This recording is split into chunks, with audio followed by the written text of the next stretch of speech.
Toujours.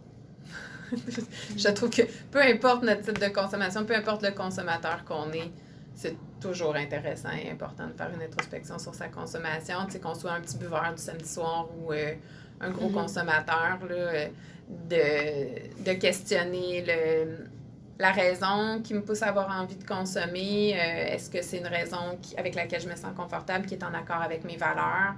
Est-ce que les raisons pour lesquelles je consommais ont changé aussi? Est-ce que c'était au départ pour le plaisir, pour me détendre, puis c'est devenu une façon justement de fuir une réalité, de fuir un stress, de fuir une faible estime de moi-même. Je suis plus capable de me regarder dans le miroir parce que je consomme trop, donc je vais aller oublier ça en retournant consommer. Je pense que puis ça peut arriver à tout moment, puis à tout le monde, tu sais, que notre rapport à la substance va changer en fonction des événements dans nos vies, en fonction de nos capacités à gérer nos émotions aussi.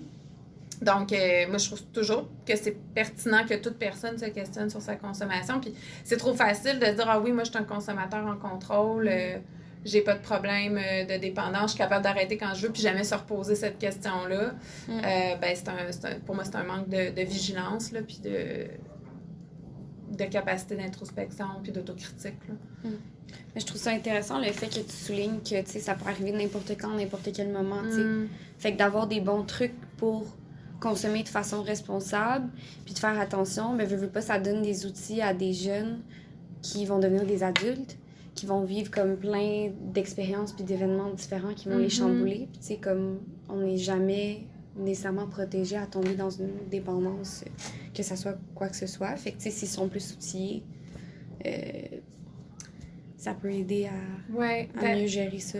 D'aller en parler à quelqu'un, tu sais, de trouver une ressource.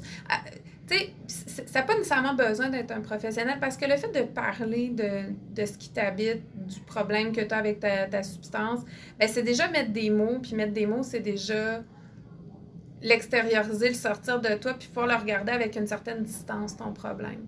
Tu sais, souvent, les jeunes vont dire « J'ai pas besoin de parler à quelqu'un parce que, tu sais, je suis quelqu'un qui réfléchit beaucoup. » Ça, je l'entends souvent. Je réfléchis beaucoup, moi, dans la vie. Mais quand tu réfléchis, bien, ça reste à l'intérieur de ta tête. Tu sais, l'intervenante ou le professionnel, peu importe, est là juste pour que tu aies un espace, une oreille, mais aussi juste un espace pour aller délivrer les choses. Puis après ça, ben, tu peux regarder un peu, prendre du recul, puis regarder ça, puis faire comme « Ouais, OK, non, finalement...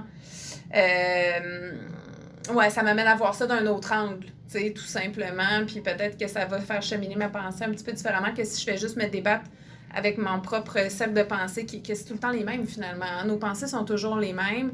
Fait que d'avoir un regard extérieur aussi de quelqu'un qui va aussi regarder ton problème d'une autre perspective, puis qui va regarder ça et faire, ben, t'avais-tu envisagé cette éventualité-là? Ou ça, est-ce que ça t'apparaît comme... Moi, je te reflète ça. Est-ce que ça t'apparaît comme étant quelque chose qui pourrait être vrai pour toi?